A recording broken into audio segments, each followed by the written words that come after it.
Hello. I have in my hands here a copy of a magazine called Sky at Night.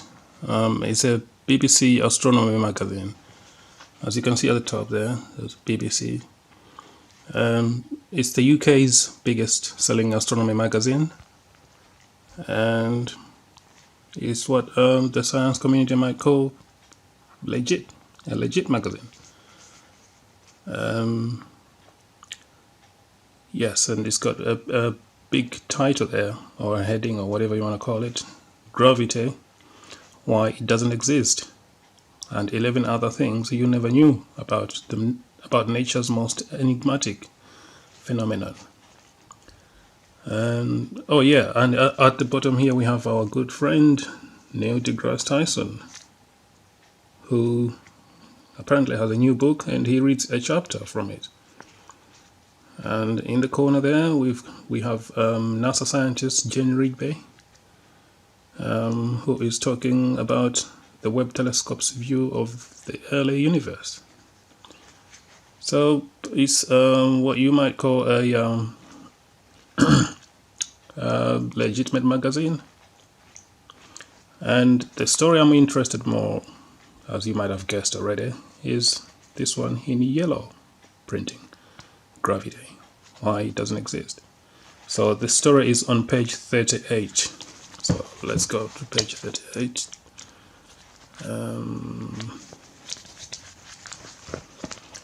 There we are, and there is Marcus there.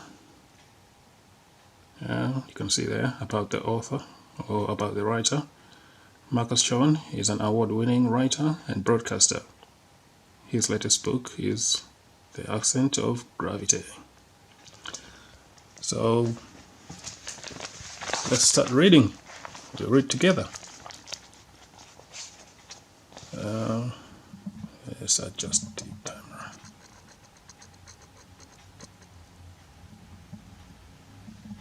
There we are. And so,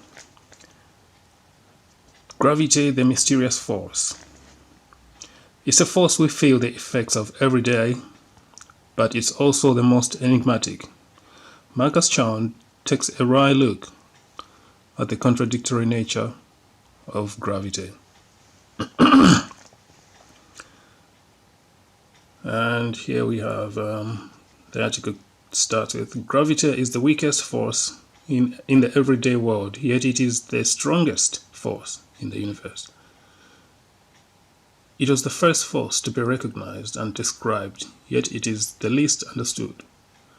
It is a force that keeps your feet on the ground, yet no such force actually exists.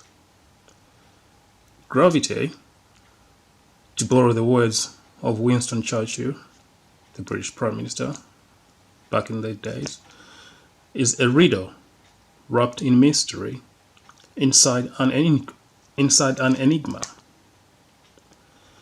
Any way you look at it, gravity seems bonkers. Are these its oddest quirks? So there you are, folks. And gravity is such a mystery force, and is very contradictory. Now, gravity was allegedly proven fact by Isaac Newton. That's what science says. And we have this Marcus Shawn here telling us it's contradictory and it doesn't exist. And before I proceed, I did a quick search of Marcus Shawn's credentials and things like that. Just bear with me for a minute.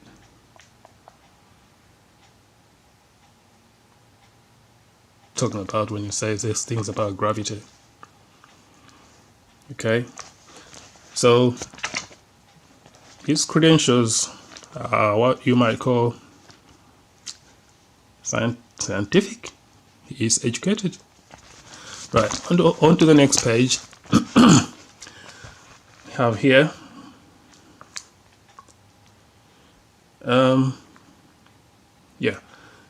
Newton never mentioned an apple falling from a tree until 40 years after his discovery of the law of gravity. So I'm going to read it out to you again. And everyone knows the story of Newton and the falling apple. His key insight was that the apple and the moon both fall under gravity. The moon, because of its sideways velocity, never gets any closer.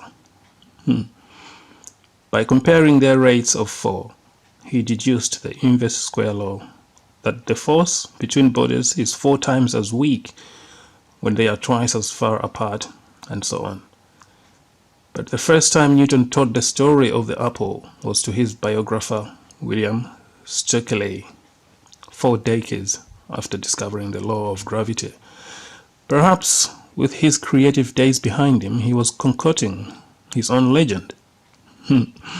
Certainly, the story depicts Newton as the lone genius struck by a flash of inspiration. As you might have heard, there's a knock on the door. I'll just pause this for a minute. Okay, I'm back, and yes. Yeah, and the next one is, hope you can read, or you can see there.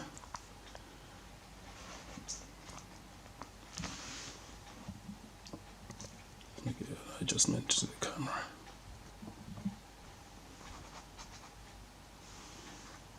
Right. Gravity keeps your feet on the ground, yet no such force actually exists. Although Newton imagined the force of gravity between the sun and Earth as like a piece of invisible elastic connecting the bodies, Einstein discovered the truth is different. Really? A mass like the sun warps space-time around it, creating a valley. We can't see the valley because space-time is a 4-dimensional thing and we are 3-dimensional beings.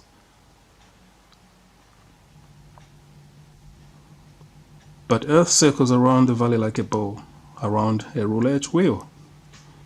It experiences no force, but travels along the shortest path through warped space-time.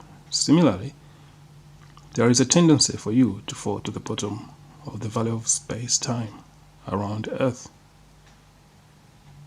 The surface obstructs, however. In pushing back, it creates the field of gravity. Jesus. Where is this valley? Okay, never mind. Anyway, so let's see this picture of an apple tree. And it says there at the bottom, the falling apple story is probably the result of some creative license on Newton's part. I wouldn't argue with that.